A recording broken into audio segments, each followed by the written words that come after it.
我知道你才这样一个佳人子，实在月丰不多，辛苦生下了这女儿，死了身子，这是我的一点心意，让你好好补补身子。谢皇后。沈家，把魏长公主抱给皇后和各位姐姐看看。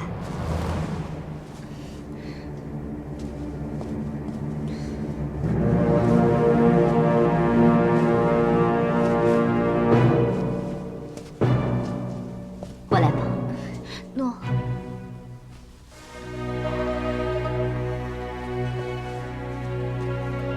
魏长公主啊，你是皇上的心头肉，皇上每日都非要见你不可。将来呀，哪个敢惹你讨厌，就遭殃了。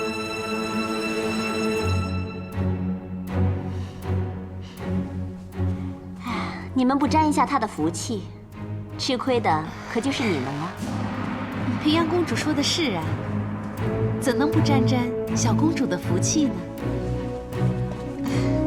小公主果然俊俏，你看这小嘴巴，长得比魏姬还好看呢。小鼻子也挺英气的，可惜不是个皇子。是啊，是啊，没想到生个公主。真的啊，你看，这鼻子像极了皇上，真好。魏姬啊，是有女儿就心足了，能生个女儿承欢膝下，也实在是难得。这种福气可不是人人都有的呢。奴婢失礼了，姐姐们来了这么久，都没有好好招呼你们。喜娘，哎，快把我做的糕点拿上来。诺。不必了，我还要陪太皇太后去赏花，你们自便吧。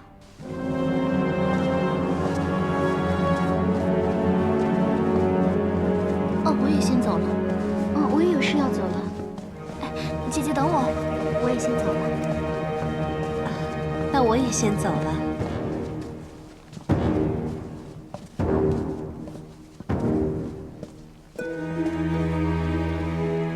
来，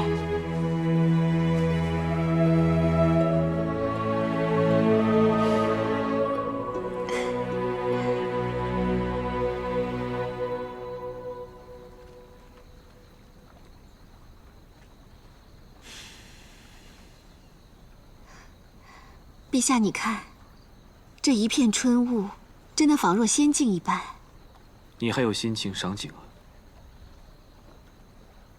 告诉朕，未得册封，难道没有丝毫埋怨朕？怎么会埋怨陛下呢？我们的女儿有赏有封，奴婢从来没有想过女儿能如此风光。至于奴婢有没有封赏不重要，重要的是，奴婢知道陛下厚爱，已经知足了。女儿就是陛下给奴婢最好的赏赐。其实祖母这次真是应该。请陛下不要埋怨太皇太后，太皇太后自有她的想法。若奴婢刚有所出即获封，必会招致其他人的不满，倒不如顺应了太皇太后的心意。毕竟，知足是福，知止不殆。有你在朕的身边，才是朕的福。你猜我们的小公主现在睡了吗？陛下刚刚一直抱着她不肯放手，怎刚一离开又想她啦？是又怎样？难道你嫉妒了？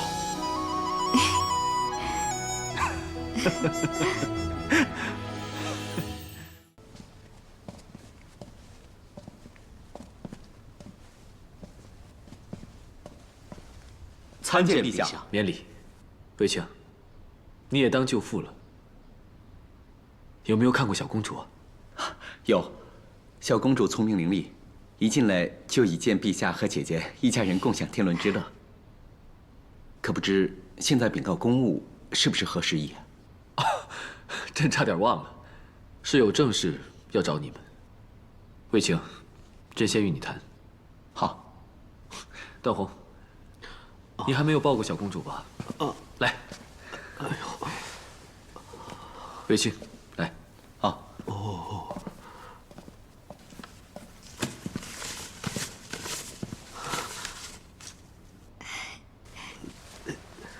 这里将建完工。以臣之见，可以在上林苑与建章宫之间再多修建几个园圃，及奇花异木，以助天下农务。段大哥，你放松一点。好，像这样，轻轻摇就好。这手放在这儿，然后呢，另一只手托住。对了，就是这样。这里用朱墨画着的，有何意思？这边围墙地基松软，需要再以岩石加固，还有这里的地基也需要重新修葺。哦，现在抱着你的是段叔叔，你知道吗？哦，不哭，乖啊，来，我来抱。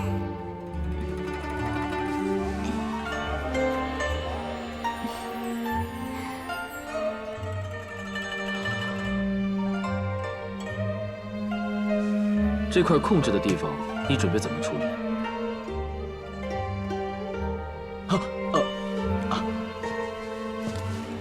这是特意为军事预留的空场，可以训练卫卒，整编汉军。好，卫青，你果然事事想得周到，没让朕失望。谢陛下夸奖。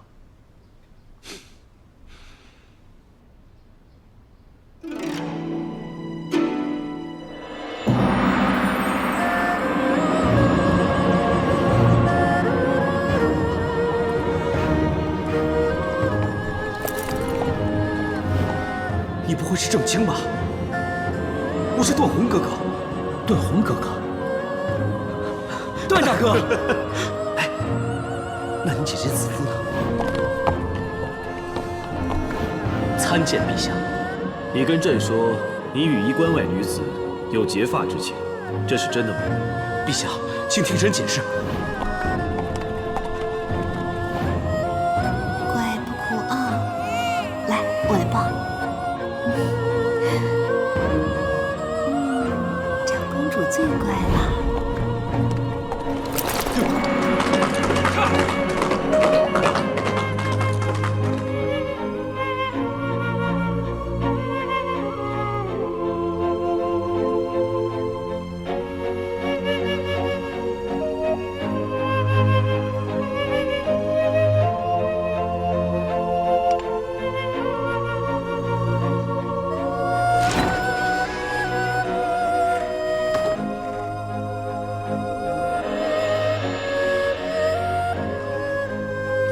既曰归之，何有怀之？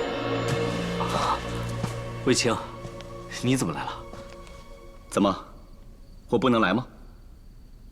段大哥惊慌失措的样子，难道刚刚在抒发什么相思之情，怕被别人看见吗？我只是随意写写而已。随意写写，心有所感，才可以随意写出如此诗句。卫青，你别胡乱猜度。这8个字的意思很明显。从前那心上人，既然已经嫁人，为何我又要思念她？我想请问，那心上人是谁？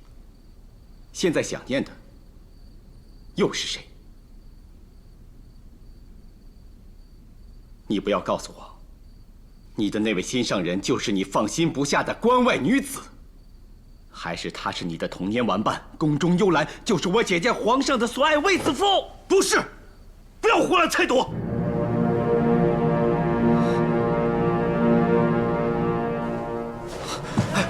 卫青，段大哥，从小到现在，你待我如亲弟，我视你为亲兄。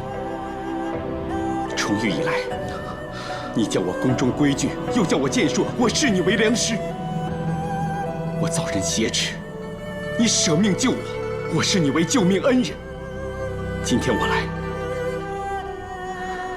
不是要逼你，更不是让你难堪，实在是因为姐姐的安危，不吐不快。卫青，起来再说。你对我姐姐的情谊，你承认也好，不承认也罢，我今天看得清楚。我只想问你一句：若今天看到那些的不是我，而是皇上，后果会怎么样？我自知不该，我也不敢妄想，所以我对天发誓，只会把爱意永埋心底，一心默默保护她而已。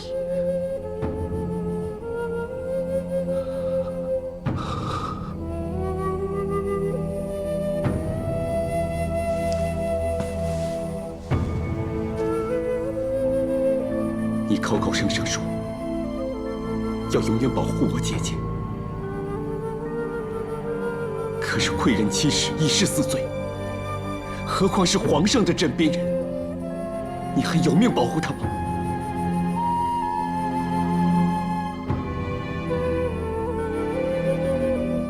兰花虽美，可以名花有主。段大哥，你这么做，要置君臣之义于何地？置我姐姐的安危于何地？我何尝不知道其中的凶险？我已经尽力避险，无奈我一直在皇上身边，是避无可避。如果是避无可避，但只有一个字：走。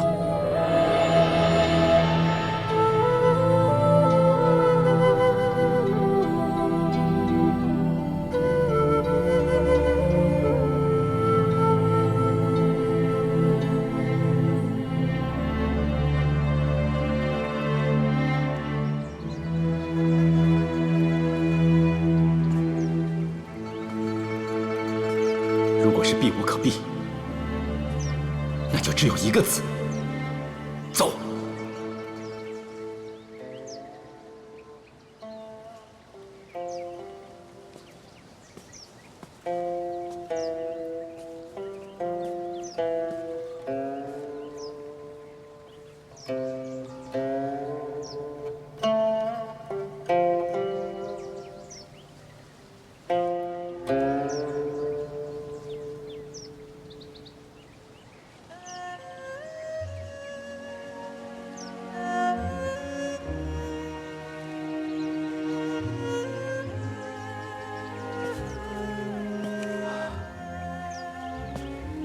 说来奇怪，我时常经过这里，往返未央宫，从来不觉得这里有什么特别。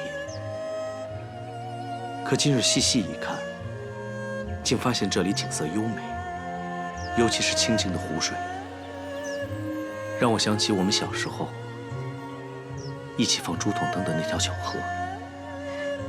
这里的景色确实很美。当年我跟皇上乘船入宫的时候，经过这里，就让我看得目不暇接。皇上那时候还怕我入宫会受委屈，可我却全无畏惧。宫廷之中的确纷争不断，你和卫青都受了不少委屈，但一切都会雨过天晴。是啊，之前种种波折，不足为外人道，但是都已经过去了。如今种种恩眷，不可斗量，我已经知足了。既然如此，那为何刚刚你的琴声却透出忧伤之情？近日，皇上因为边患挂心，又提起张骞出使未归，至今还杳无音信。这的确是皇上的心头刺啊。原本与皇上约来蔚兰亭赏酒弹琴，皇上却心系边关有变，而我一介女流，没有能力替皇上分忧。边关之事繁杂，的确需要有人分忧。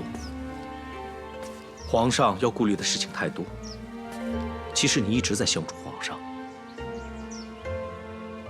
之前结案开仓放粮一事，你相助皇上隐瞒出宫调查，不怕冒犯皇太后与皇后。宁臣韩嫣，也是因为你关顾下人，才可找到杀他的理由。还有，你为汉室开枝散叶，刚生下第一个龙裔，不也是为皇上分忧吗？段大哥还是这么懂得安慰我。还记得小时候，只要我不开心，段大哥就会吹嘘来给我听，哄我开心。说起来，我好像很久没有听段大哥的嘘声了。都这么多年了，那时候都不会吹，曲都不成调，难得你还笑得那么开心。可是我听皇上说，段大哥现在吹得可好了。啊，很久没有吹了，曲都成旧调，而且我那个土埙早已遗失了。啊，还是不要缅怀往昔了，也不要被忧虑所扰。放心，边关之事，必有人为皇上分忧。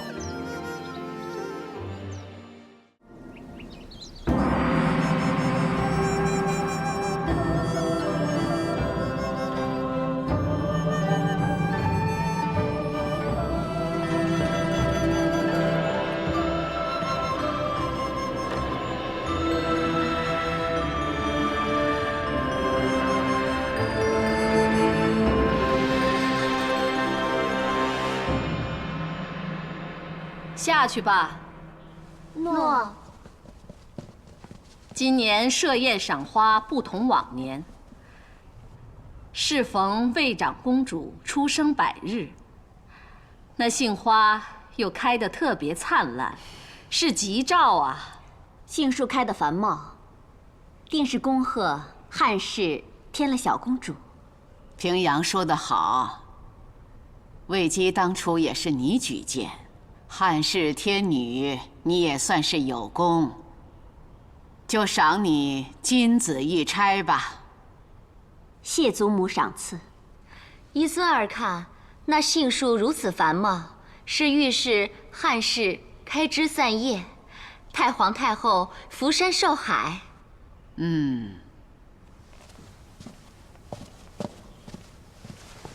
祝太皇太后福山寿海。好，好，好，娇儿，你统领众妃，恭敬人和，我已命人特别准备了烽火树赏你，又给夫人、美人2人各赏金叶梨1枚，希望你们继续为后宫添福。谢太皇太后。谢太皇太后。魏姬，奴婢在。魏长公主能转身了吗？要是能转了，就赏她玉姬玉床，象牙殿绿熊席。回太皇太后，小公主还在学。哦，那就赐5色纹玉环吧。奴婢代魏长公主谢太皇太后。还有，赐皇太后、馆陶公主御酒各1樽。谢母后。好了，现在人人都有赏赐，皆大欢喜啊！祖母，好像还有一个人没有赏呢。啊？瞧我，果真是漏了一个人呐。彻儿还未赏赐。哀家知道，彻儿最近忙于政事，但仍然不忘请安，孝道可嘉。哀家就赏你“准奏”2字。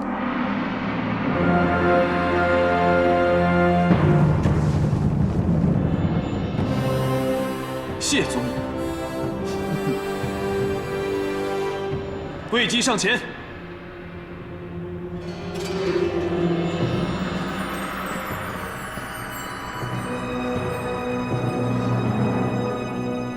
之前朕向太皇太后请旨，册封你为夫人。今太皇太后赏赐准奏。哀明，小的在。命知然署预备女官残服，让太史令择吉日，正式册封魏姬为魏夫人。诺。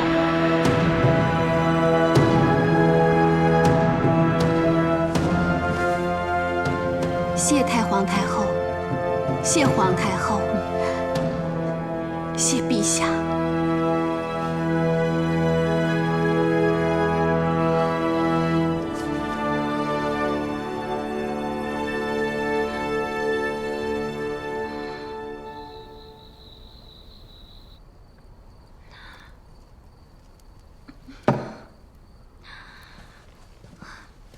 太皇太后万安。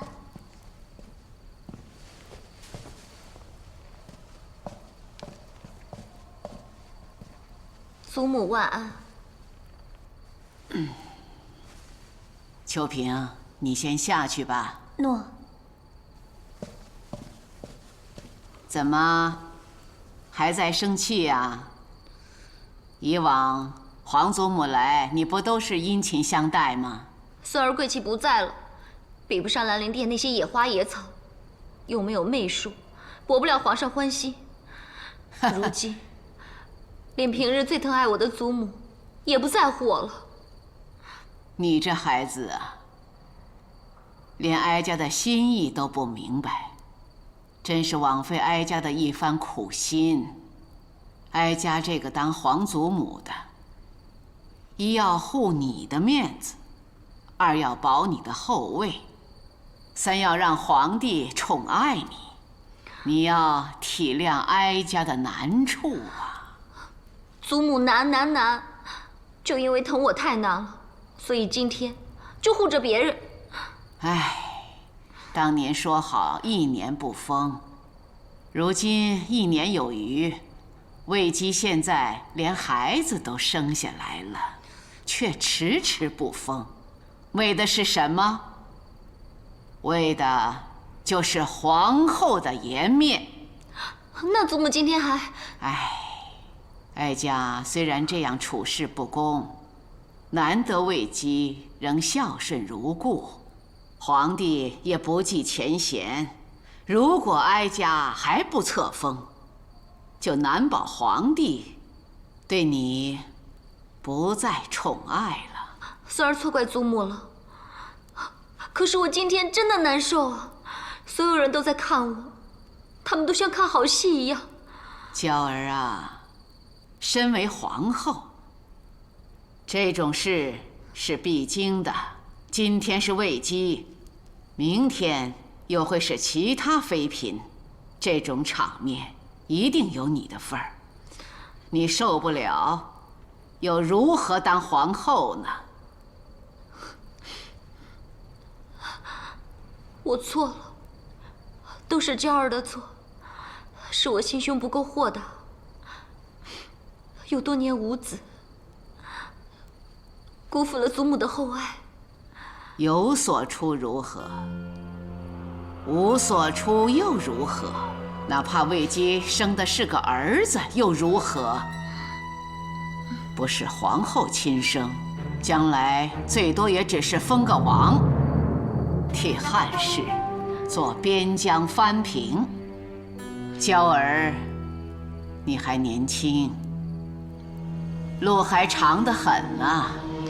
你记住，你永远是皇祖母的心头肉。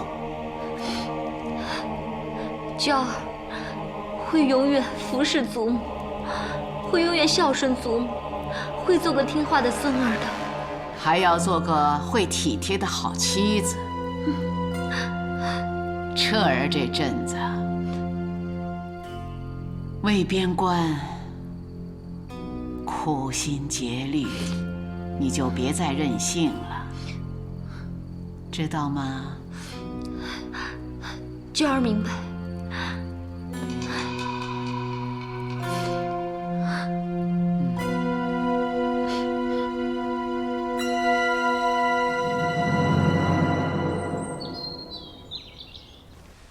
去西域，朕不准。张骞出使好几年了，至今杳无音讯。你要替朕去找，去哪里找？每次西域稍有异动，陛下都忧心忡忡。要张骞出使，就是望他带回西域的山形地貌、军情布局、物资民丰，以求知彼知己，将来百战不殆。这事艰巨，不能急于一时。今日外敌多有蠢动，危机更大。你不必冒这个险。陛下，正是因为外敌蠢蠢欲动，更需要了解西域，窥其全貌，以图谋策。陛下虽未明说，但臣明白。朕问你，你突然要往关外去，是要寻找那结发女子？若是为此，朕派人替你找。陛下，臣已不再眷恋旧情，决心割断情丝。此番前去，只是因为佩服陛下雄才伟略，爱民如子，愿效犬马之劳。你可知去西域是九死一生？臣曾驻守边关，熟悉当地风土人情。此番出使寻找张骞，打探外敌虚实，臣比任何人都更能胜任。陛下，臣孑然一身，了无牵挂。如能为君分忧，报陛下如山厚恩，乃臣之所愿，请陛下恩准。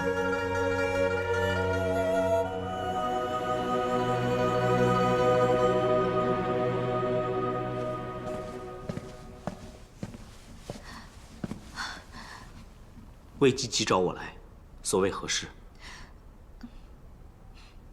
本来我封夫人，弟弟封太中大夫都是好事，本想设宴同欢共乐，可是却听说段大哥请旨出使西域，这叫我怎么也高兴不起来。我大志能展，魏姬该为我高兴才是啊。可段大哥，想必你也知道，西域边境灾祸不断，外敌横行，盗匪不绝。就算你想建功立业，也不用非选这种地方。段大哥是不是有什么苦衷？既然说过大家亲如一家，若段大哥有什么事，就说出来，我们好替你分忧啊。子父，我确实心中不快，因为抱负难展。卫青练骑射、学剑法、读兵书，擂台挑战，力取官位，为的是什么？不也就是因为血拼沙场，护国为家，扬眉吐气吗？我虽非将才，皇上亦待我不薄。这次有机会一展抱负，也算凭自己的本事尽忠于皇上。可是，子父，男儿志在四方。如今卫青贵为太中大夫，证明他既能保国，自然也能护家，我就放心了。你们不用再劝，就让我做自己想做的事吧。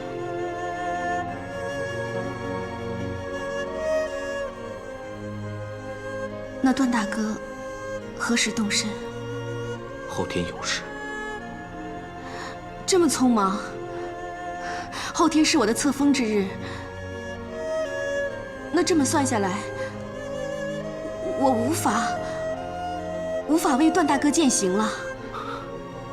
不用了。那怎么行？段大哥像我的亲兄弟一样，怎么能就这么走呢？段大哥，可否延迟几日再走？待我册封之后，设宴为段大哥饯行，我想皇上一定会同意的。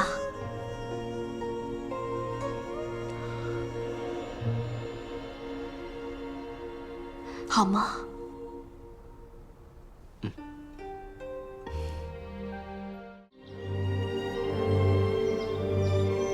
卫子夫上前听风。皇上有旨，卫氏子夫贤良淑德，诞下皇女，慈范看家，特封为夫人。从此承续义德，福泽后宫。令皇上赏卫夫人金银各500，绫罗绸缎50匹。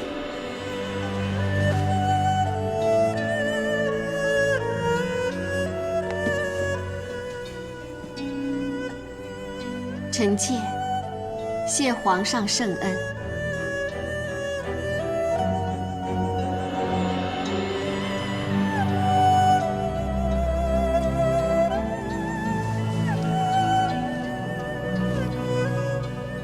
恭喜魏夫人！谢谢各位姐姐。我早就说过嘛，妹妹封夫人是迟早的事。魏夫人以后可要多多照应我们姐妹呀。我们是一家人，心连心。我只求大家和和乐乐。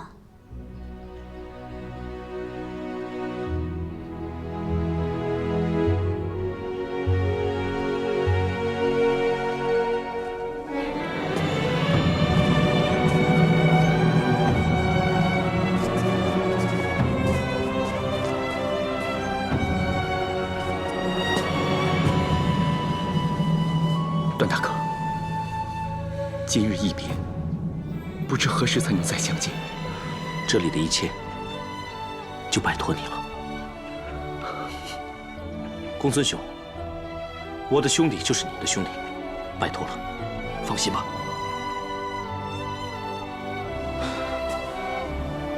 告辞。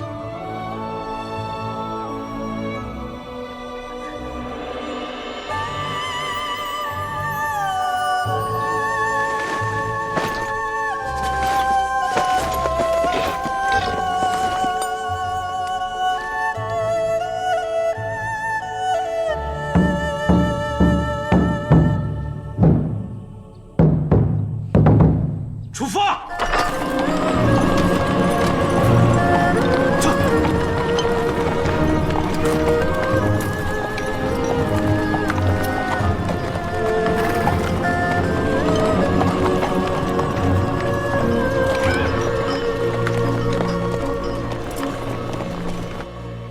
之前呀，想留他们都留不住，可现在天都黑了，他们才肯走。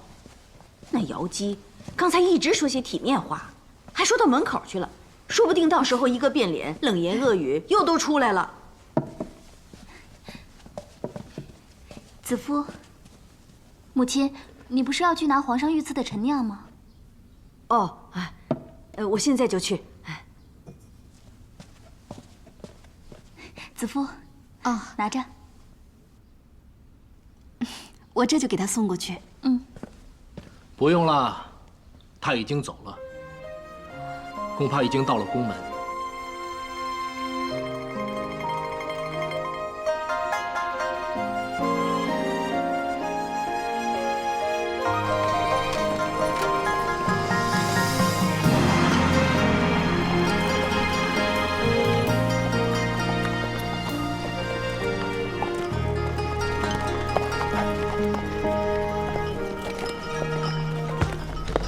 相思路魂飞苦，明月寒烟人孤独。蝶舞花，卷飞舞，几番相思却年年虚度。冷风月，几回圆，孤灯寒夜秋难眠。花无主，孤飞燕，几度缠绵何时？你还记得他是谁吗？他是我们从小的玩伴。你是段宏哥哥。你还记得？忘不了，忘不了。子夫每当在荒野，就会想到段宏哥哥这颗北斗星。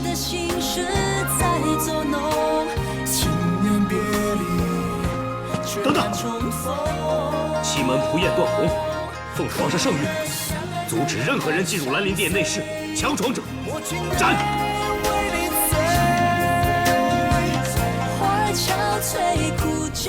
这次确实多亏段大哥相救，若不是段大哥舍身相救，我早就成孤魂了。是我情愿不后悔，我的爱有你才完美。苦了相爱的人难相随，我情愿为你醉，花儿憔悴苦酒都。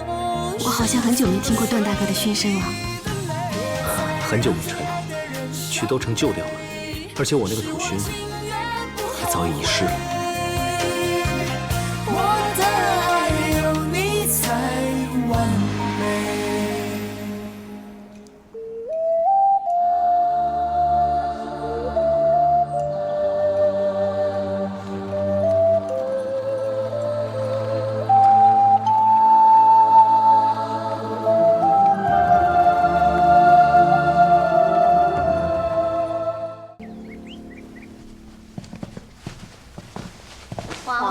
金安。快快请起。魏夫人又为汉室诞下第3个女儿，辛苦了。切记要好好保重身子。谢皇后关心，请皇后上座。我是来带太皇太后送礼物给小公主芈月的，没想打扰你休息。点心已经准备好了，请皇后。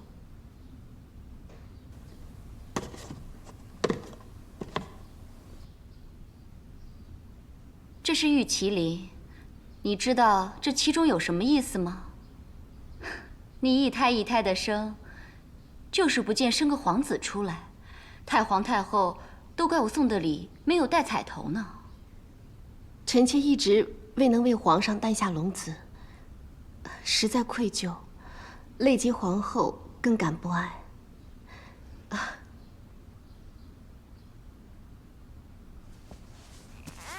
希望带了这麒麟送子，朱毅啊，就能带来个皇帝。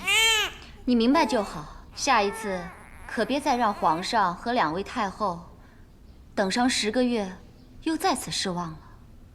皇后，你看，朱毅很喜欢你送来的礼物。朱毅乖，我们摇着麒麟，请麒麟快快送来个小皇帝啊！别让2位太后和你父皇失望了。臣妾带小公主，谢太皇太后和皇后恩赐。可真是不巧啊，小公主一出生，就碰上高祖庙失火，难怪有人说是灾星降世啊。但是这怎么能怪她呢？再怎么说也是龙裔啊。不过她出生的也确实不是时候。所以，2位太后决定不摆百日宴了，只能委屈她了。皇后别这么说，小公主不委屈。在失火之后，臣妾就反复思索，若为小公主铺张设百日宴，与礼不合，本想奏请太皇太后取消这家宴。现在好了，原来2位太后早有此意，如今臣妾也就心安了，让朱毅与我们一起守孝就好了。你明白就好，那我就放心了。摆驾。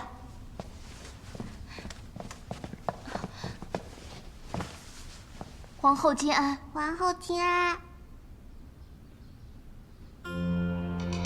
这是什么东西？现在是什么时候？宫中上上下下都穿素表孝，你却佩戴彩缨。妹妹喜欢，看着会笑。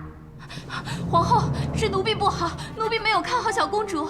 这可是冲撞祖先，是不孝，岂是一个贱婢能顶罪的？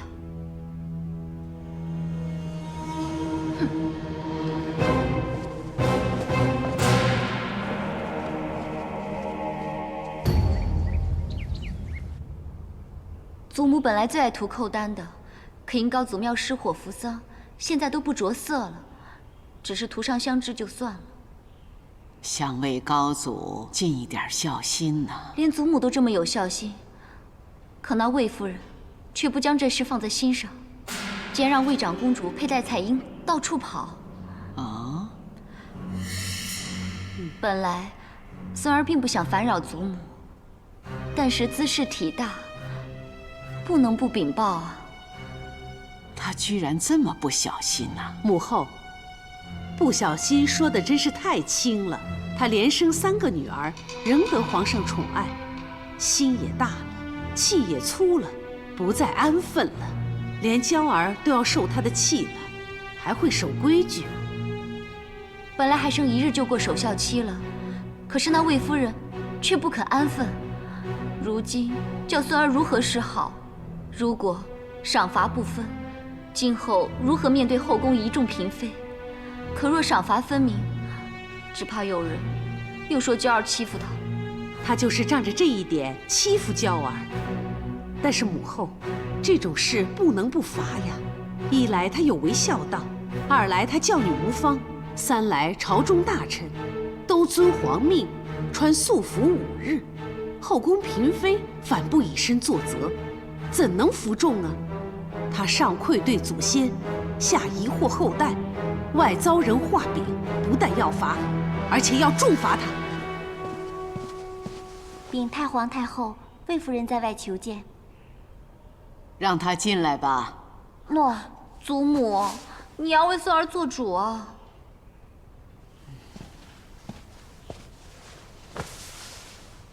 臣妾参见太皇太后、皇后、窦太主。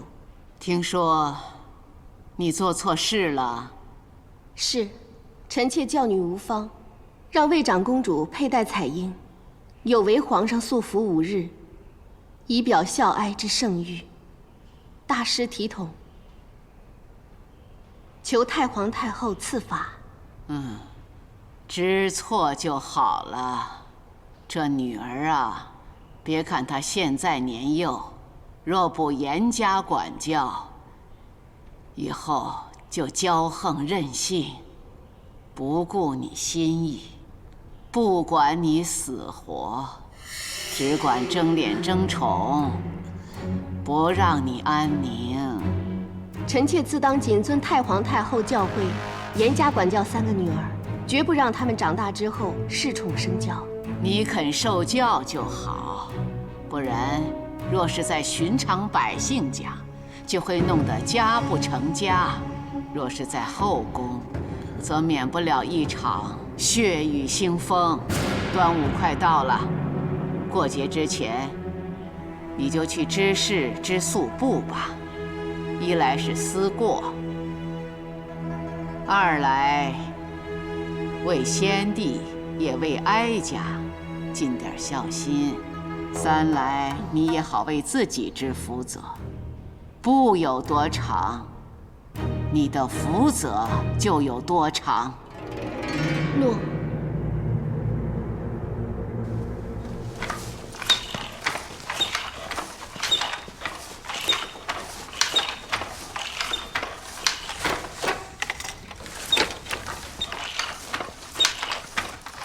魏夫人。姐姐，你怎么来了？即是绵长孝思，我也来为太皇太后尽一份心，与你一起为自己知福。说是为自己，实则是为子父。子父心中感激。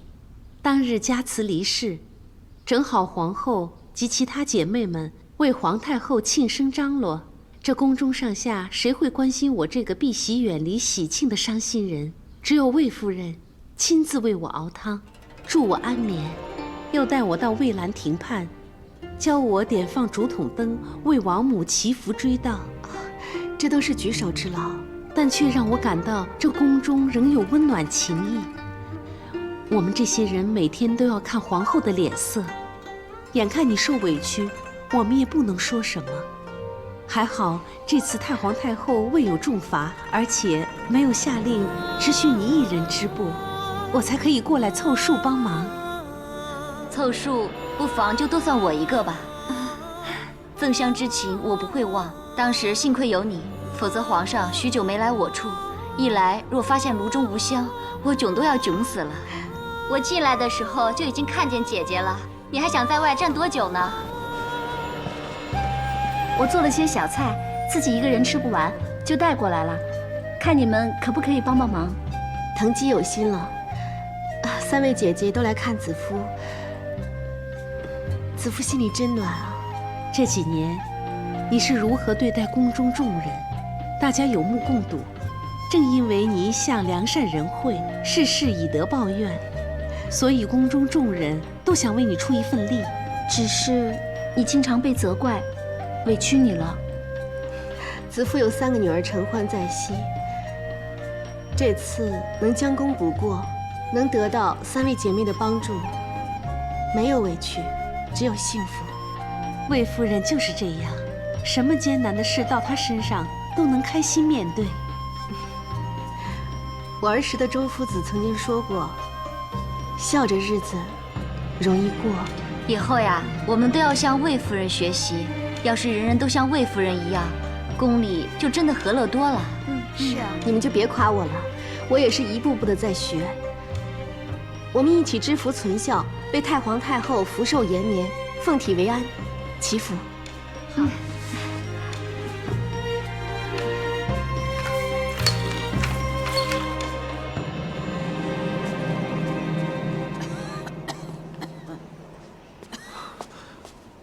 皇祖母，城楼上风很大，我们还是进去吧。没事，哀家想再感受一下这居高临下、壮观的豪情。彻儿，你替哀家放眼看看，这河山是否一如往昔秀丽壮观？一如往昔。好。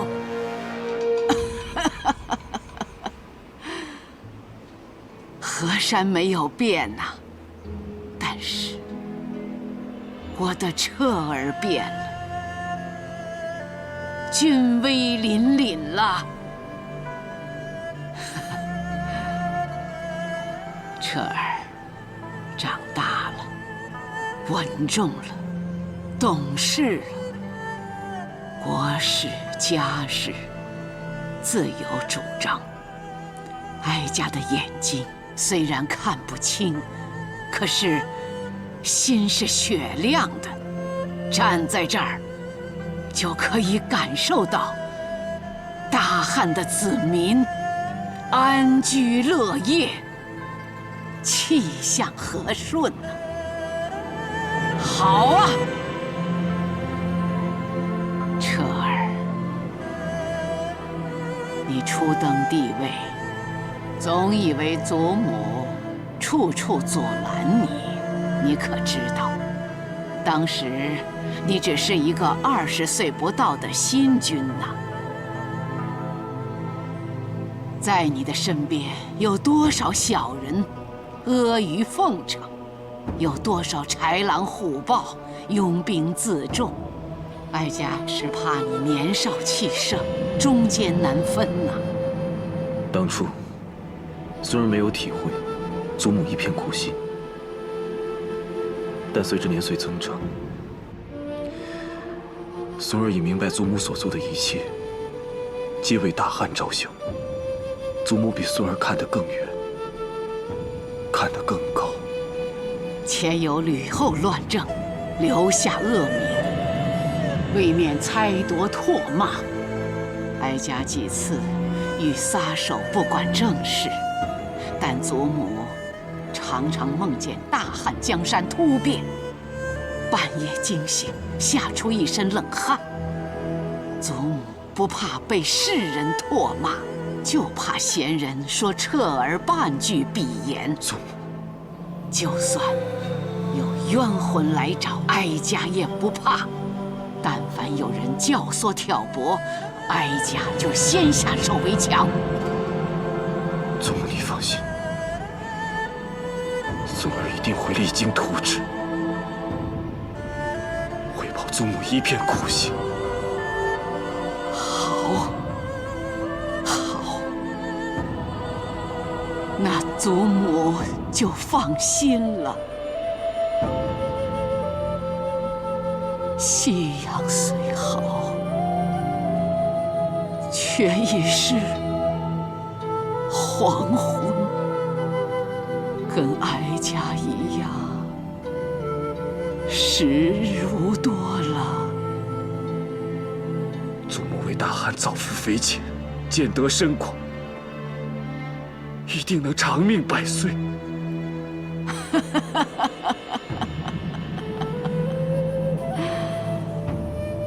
哀家的身子，哀家自己清楚。再说，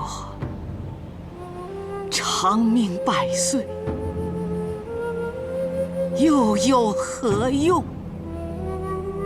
只盼孙儿能替大汉承先继后，能够成为开创盛世的千古帝皇。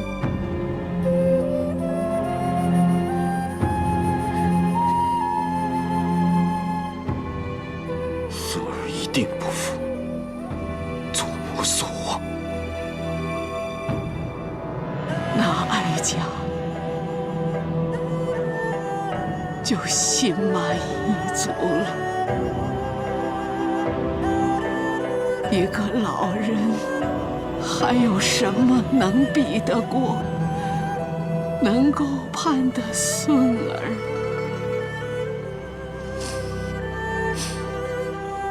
成才成器。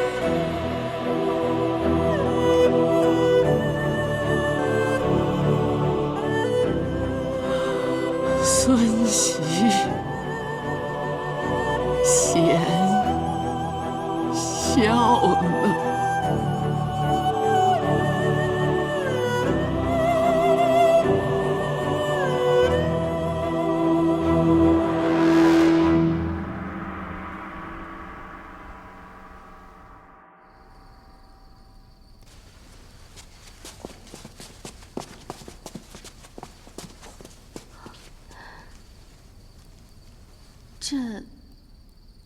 这些布是你织的，哀家让人放进来的，让你织布。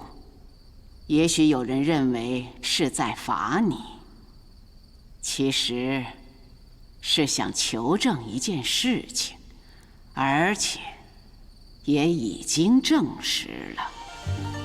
你进宫这几年，如何对待后宫上下，哀家偶有所闻，而这里的素帛却是证据。太皇太后，一个无权无势的人，竟能在纷争最多、戒心最重的后宫，得到嫔妃婢仆的真心尊重。好一个魏夫人呐！臣妾一直觉得，这后宫就是天子的家。中间纵有吵闹，但是大家的心都是向着两位太后和皇上的。只要以心相待，相信一定会和睦相处。和睦相处，那就要分享帝宠。你舍得吗？将心比心，看到姐姐妹妹们都能得慕圣恩，臣妾心里也为他们欣喜。上善若水，水善利万物而不争。有这样的心，是你的贤淑。难怪彻儿总说你不凡。太皇太后过奖了，是皇上恩宠。哀家最希望的，就是你能为皇帝生个皇子。臣妾明白，可是，一切自有天意。哀家不是抱怨什么，只是深信，皇子由你管教，必不骄纵。若出自其他嫔妃，就难说了。你心善贤良，必得天助，终会为我汉室天子天孙继承千秋大业。谢太皇太后宠爱。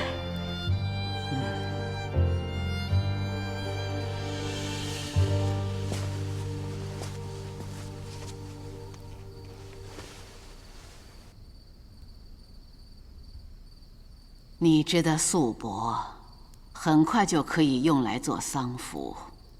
哀家也预先叫人磨好碑石，将来好写下哀家这一生。太皇太后一定会福寿绵长的。哀家不畏死，哀家力争3朝70多载，也活够了。高祖文治天下，立我大汉江山。孝闻亲尝汤药，弑母至孝。薄太后得诏后宫，母仪天下。哀家也辅助了3朝皇帝，无愧无悔。只遗憾与你尚未深交，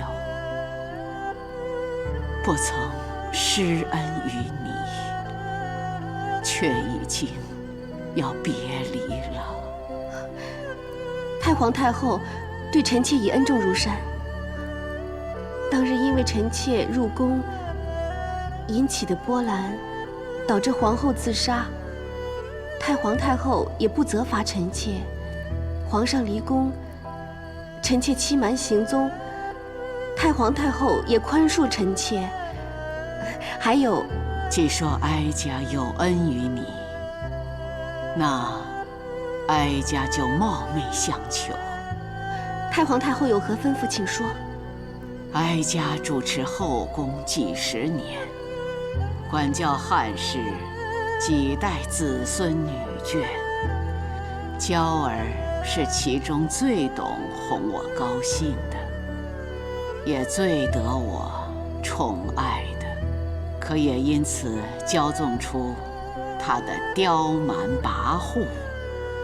子夫，将来他若做了什么大逆不道之事，但愿你能救他一命。太皇太后别这么说，臣妾何德何能？况且还有皇上。不，哀家只怕下杀令的就是皇帝。彻儿是千古明君之才，可最容不下娇儿的就是他。既已君临天下，只怕他日一道圣谕，不说情分，只谈国法。臣妾明白。皇后若出事，最有可能统领后宫的就是你。若皇帝要杀娇儿，你就看在哀家的份上，保住他的性命，就当是还哀家的恩情，可以吗？臣妾谨遵太皇太后之命。有你的承诺，哀家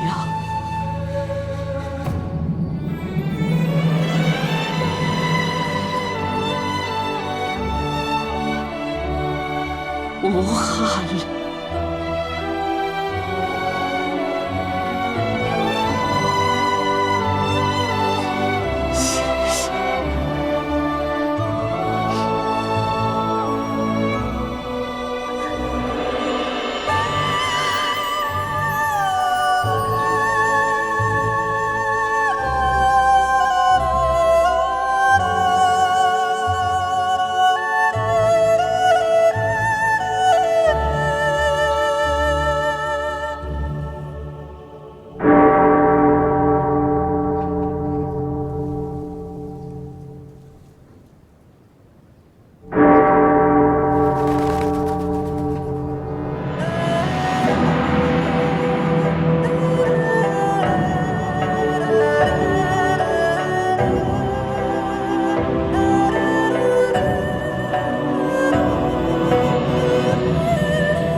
这几十年来，陪在哀家身边的，始终是你。最令哀家窝心的，也是你。纵使你有千万个不是，但你始终是哀家的手心明珠。母后。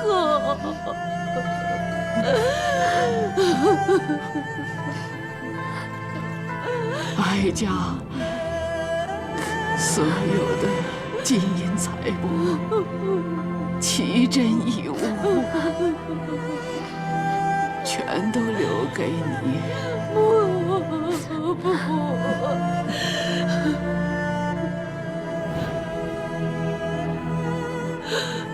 母后。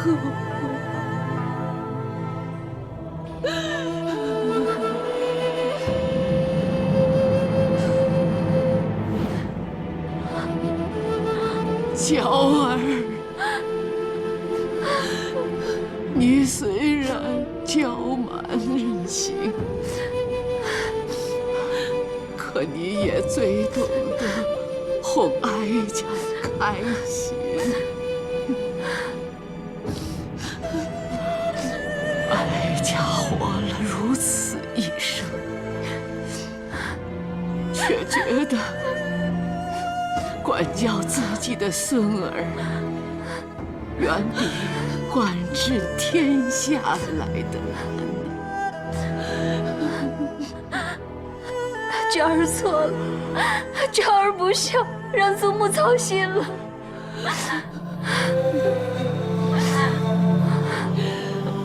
祖母要走了，娇儿。让哀家好牵挂呀！哀家留给你的，是一样最宝贵的东西，一道保命符。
彻儿果然长大了，哀家就能放心，把你祖父和你父皇的基业交给你了。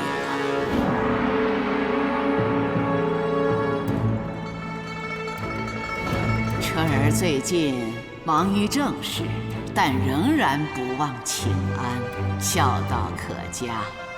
哀家就赏你准奏二字。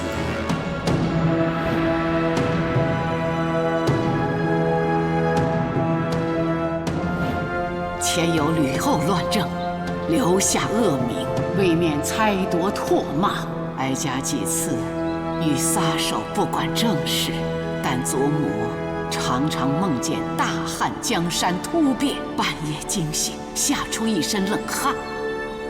祖母不怕被世人唾骂，就怕闲人说彻儿半句鄙言。就算有冤魂来找，哀家也不怕。但凡有人教唆挑拨，哀家就先下手为强。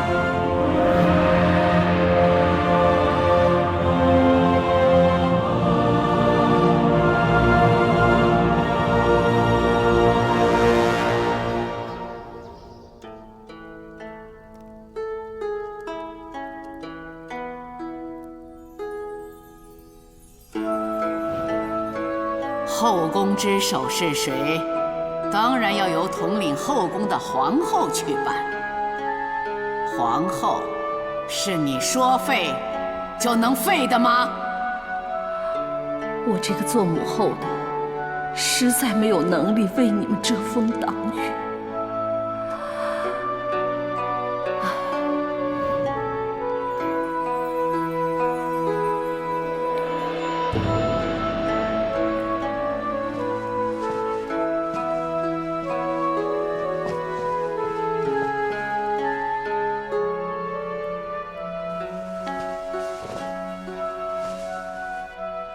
母后别再难过了。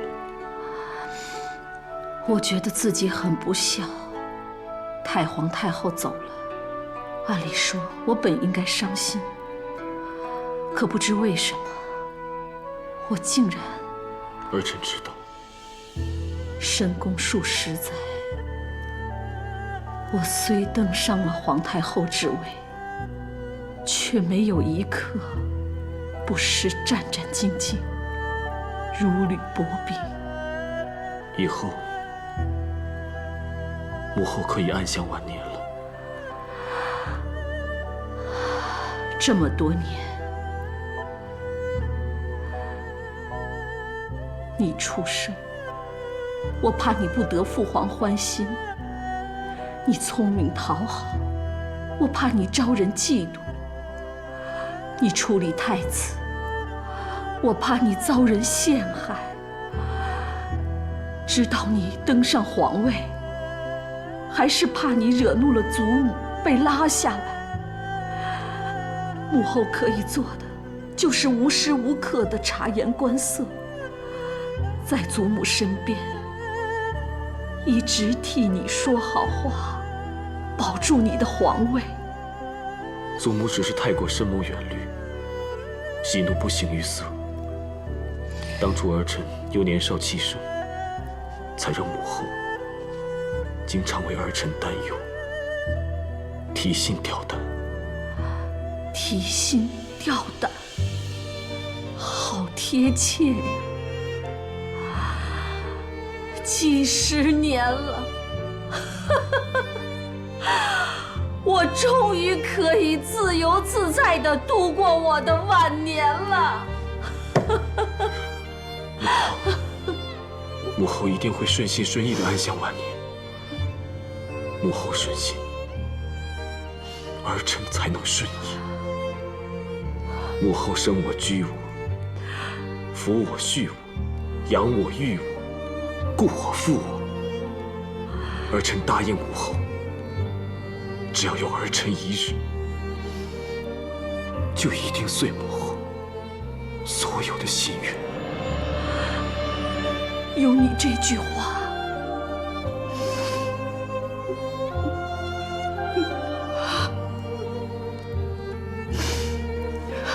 母后曾经受的一切委屈，就都不算什么了。